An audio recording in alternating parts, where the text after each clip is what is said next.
Assalamualaikum warahmatullahi wabarakatuh. Selamat pagi, selamat siang, dan selamat malam para insan Merdeka Belajar. Ketemu kembali dengan Kang Irfan di dalam Ngawangkong. Melanjutkan video sebelumnya tentang perkembangan AI, revolusi industri hingga periode sekarang. Di video kali ini kita membahas hal yang ringan juga. Kalau kemarin kita bicara tentang bagaimana perubahan dari revolusi industri pertama sampai revolusi industri keempat, dan berbagai perubahannya, muncul pertanyaan, apa dampak AI terhadap perubahan lapangan kerja di dalam revolusi industri kali ini? Tentunya para insan Merdeka Belajar, hal ini menjadi concern yang cukup tinggi ya, tidak hanya untuk kita masyarakat, tapi ya untuk stakeholder lainnya, perusahaan, para pengembang, dan pastinya pemerintah sangat konsen dengan nasib masyarakatnya, nasib rakyatnya. Mari kita lihat ya, dampak AI ini terhadap perubahan lapangan kerja di dalam revolusi industri terbaru.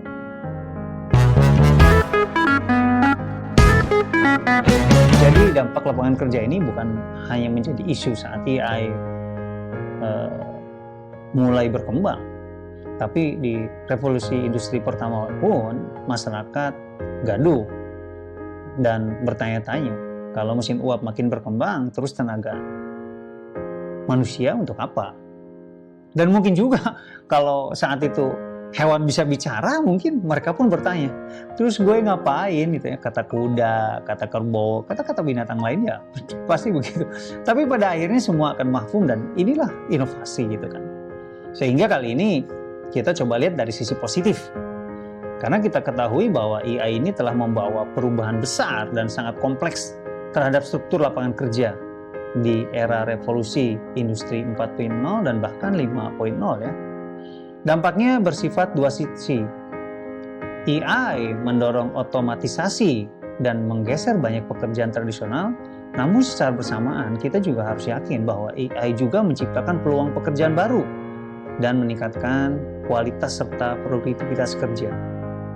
Kita lihat ada dampak negatif ya, otomatisasi dan pengurangan pekerjaan rutin dan repetitif memang tergantikan oleh AI yang sangat efektif dalam mengotomatisasi tugas-tugas rutin berulang dan berbasis data seperti operator call center, kasir, petugas tol, dan petugas entry data. Sektor manufaktur dan transportasi serta layanan pelanggan adalah yang paling terdampak, di mana pekerjaan manual dan administratif mengalami penurunan yang sangat drastis. Potensi pengangguran dan ketimpangan menurut World Economic Forum, sekitar 83 juta pekerjaan diperkirakan hilang akibat otomatisasi ini hingga tahun 2027, terutama pada posisi administratif dan pekerjaan yang tidak membutuhkan keahlian khusus.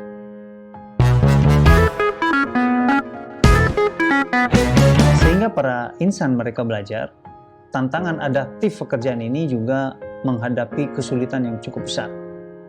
Hal ini kita bisa lihat bahwa sangat sulit beradaptasi karena memang kurangnya pelatihan dan keterampilan baru yang relevan dengan kebutuhan era AI ini.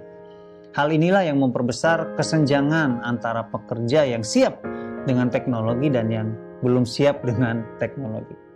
Tapi jangan khawatir ya, karena dampak positif dari kondisi ini adalah terciptanya dan juga munculnya transformasi pekerjaan.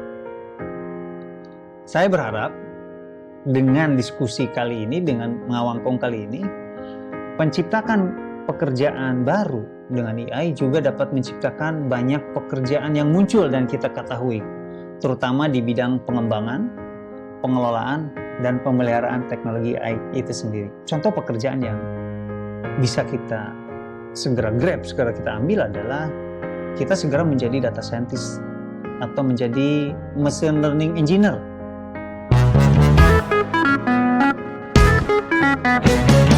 Dan yang paling menarik adalah menjadi manajer kolaborasi antara manusia dan mesin. Peluangnya sangat banyak perencanaan mereka belajar, tinggal bagaimana kita memilih peran saja. Peningkatan produktivitas dan kualitas kerja AI dapat meningkatkan efisiensi, produktivitas, dan kualitas hasil kerja. Pekerjaan yang tersisa dan yang akan muncul cenderung memang membutuhkan keterampilan lebih tinggi dari sebelumnya, seperti pemecahan masalah, kreativitas, dan analisis data. Dengan kolaborasi manusia dan mesin, di era industri 4.0 dan 5.0 ini, kita harus menekankan kemampuan kita berasik masuk dengan mesin, tentu dengan melibatkan AI, di mana pekerja manusia berfokus pada tugas-tugas kreatif dan strategis, sementara AI menangani pekerjaan yang berat, berbahaya, dan membosankan.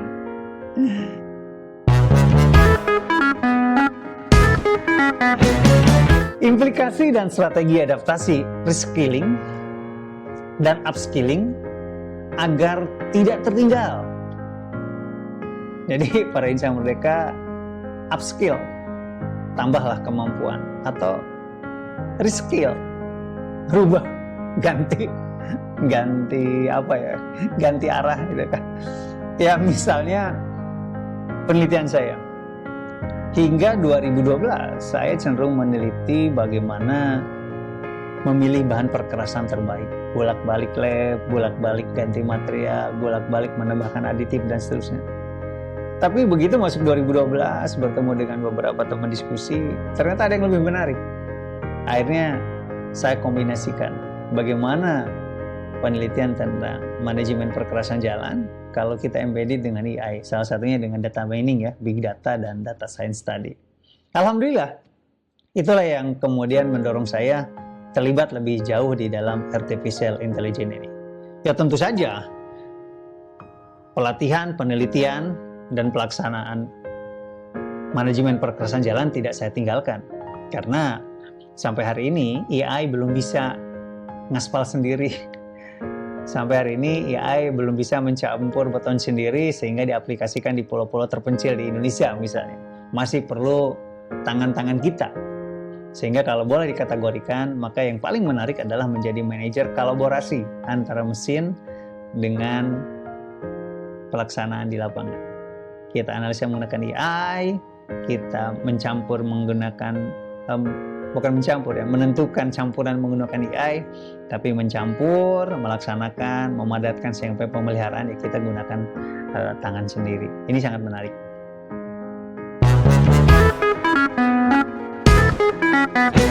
Kita tahu lah ya, pemerintah dan perusahaan juga sudah mendorong dengan baik ya di dalam penyediaan program ini. Terutama pemerintah saya lihat mulai melakukan pelatihan-pelatihan, memasukkan kurikulum ini ke memasukkan materi ke kurikulum sekolah dan seterusnya. Namun kita harus sadar bahwa pergeseran sektor dan model pendidikan dan teknologi ini sangat cepat, sehingga kalau kita tidak mengejar, maka pertumbuhan pekerjaan baru yang signifikan dapat ditinggal. Sementara sektor manufaktur dan retail juga mengalami tingkat penggantian pekerjaan sangat tinggi. Jangan sampai kita ketinggal. Jangan hanya menunggu kebijakan dan regulasi dapat mendukung transisi kita ya, tapi kita sendiri yang harus mampu mempercepat itu. Sehingga baik regulasi, etika AI, insentif bagi perusahaan, insentif bagi manusia, investasi dan seterusnya menjadi bagian dari usaha kita. Kalau kemudian regulasi serta aturan-aturan etik tentang AI muncul lebih baik, itu akan menguntungkan kita. Tapi kita jangan menunggu, regulasinya belum ada, etiknya belum muncul, hal-hal lain belum disediakan pemerintah, maka ya bye-bye aja ya dari pertarungan AI.